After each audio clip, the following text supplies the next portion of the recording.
Hello बच्चों, आप सभी का हमारे YouTube मंच पर स्वागत है।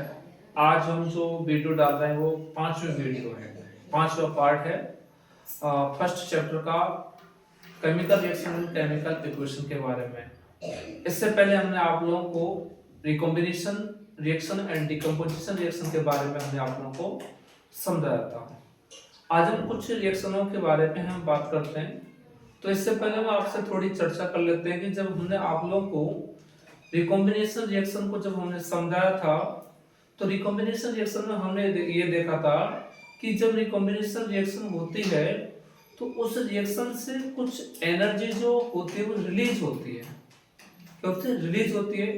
तो जो जिस रिएक्शन में एनर्जी रिलीज होगी तो उस रिएक्शन को हम बोलेंगे एक्सोथर्मिक रिएक्शन। ऐसे हमने डिकम्पोजिशन रिएक्शन को बताया था। तो डिकम्पोजिशन रिएक्शन में हमने यूज किया था हीट का। तो जिस रिएक्शन में एनर्जी को यूज करते हैं तो उस रिएक्शन को बोलते हैं एंडोथर्मिक रिएक्शन। तो इन चीजों को हम समझते हैं कि एक्सोथर्मिक रिएक्शन क्या होती है, एंडोथर्मिक रिएक्शन क्या होती है, इसके बारे में हम बात करते हैं। तो देखते हैं। तो पहला है एक्सोथर्मिक रिएक्शन। एक्सोथर्मिक रिएक्शन में हम देखते हैं कि the chemical reaction that release heat energy, कि जिस रिएक्शन में एनर्जी रिलीज होती है तो उसको बोलते हैं क्या? Exothermic reaction. एक्सोथर्मिक रिएक्शन का फर्स्ट एग्जांपल है कि बर्निंग नेचुरल गैस। जब हम नेचुरल गैस को जब हम बर्न करते हैं तो उस समय जो एनर्जी होती है वो रिलीज होती है। जैसे मैं बात करूं, जैसे मीथेन है और ऑक्सीजन है। मीथेन को ऑक्सीजन के प्रेजेंस में हम इसको बर्न करते हैं तो ये क्या बनाता है? वाटर मॉलिक्यूल्स का फॉर्मेशन करता है। दूसरी हम रिएक्शन की हम बात करें एंडोथर्मिक रिएक्शन के बारे में। तो एंडोथर्मिक रिएक्शन में हमें पता है कि जिस केमिकल रिएक्शन में एनर्जी को अब्सॉर्ब किया जाता है उसको बोलते हैं एंडोथर्मिक रिएक्शन।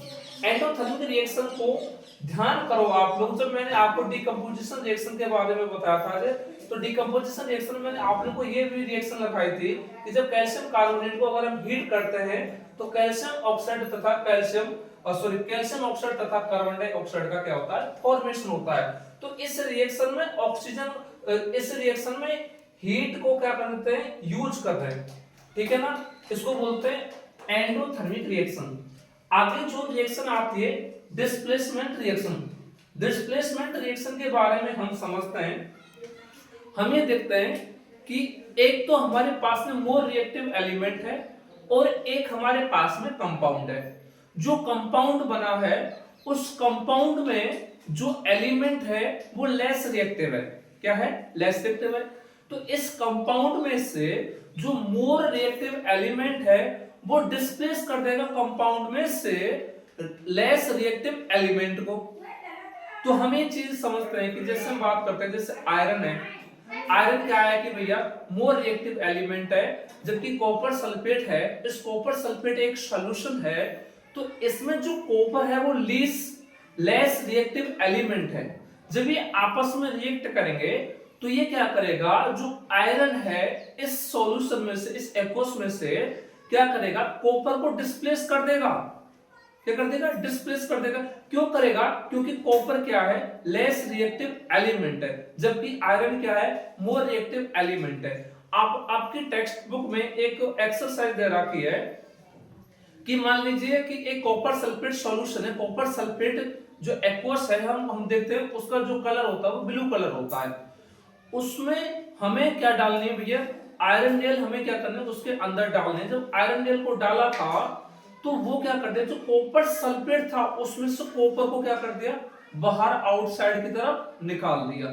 तो इसी को हम क्या बोलते हैं भैया? डिस्प्लेसमेंट रिएक्शन के नाम से जानते हैं। तो डिस्प्लेसमेंट रिएक्शन में हमें देखते हैं कि एक केमिकल रिएक्शन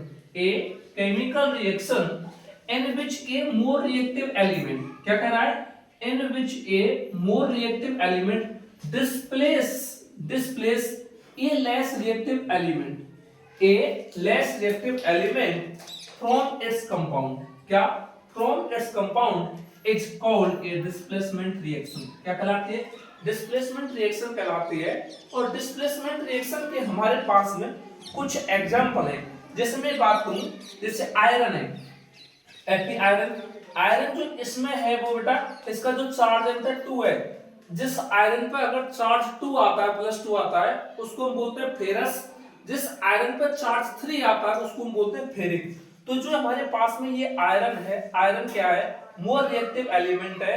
और ये कंपाउंड है कॉपर सल्फेट। और कॉपर सल्फेट कंपाउंड में कॉपर है वो क्या है? लेस रिएक्टिव एलिमेंट है।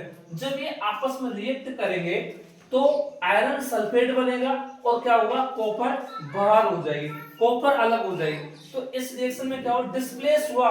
डिस्प्लेस किसका हुआ? कॉपर का। क्यों हुआ? क्योंकि कॉपर क्या भैया? लेस रिएक्टिव एलिमेंट है, जबकि आयरन क्या है? मोर रिएक्टिव एलिमेंट है। इसलिए इसका क्या हुआ? डिस्प्लेस हुआ। ऐसे एक और अदर एग्जांपल है तो हमें देखेंगे जिंक और कॉपर सल्फेट। जिंक है जो मोर रिएक्टिव एलिमेंट है, जबकि ये कंपाउंड है कॉपर सल्फेट का। कॉपर सल्फेट में जो कॉपर है वो लेस रिएक्टिव एलिमेंट है।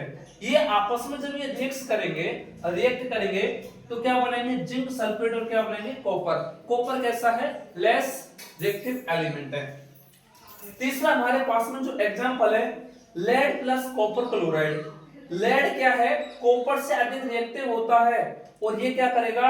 इस जो लेड क्या करेगा? इस कॉपर को क्या कर देगा? डिस्प्लेस कर देगा। और ये क्या बनाएगा? लेड क्लोराइड बनाएगा। और क्या बनाएगा? कॉपर बनाएगा। क्योंकि कॉपर क्यों अलग हुआ? क्योंकि कॉपर क्या भैया? लेस रिएक्टिव एलिमेंट है। आप लोगों को ये चीज समझ में आई होगी।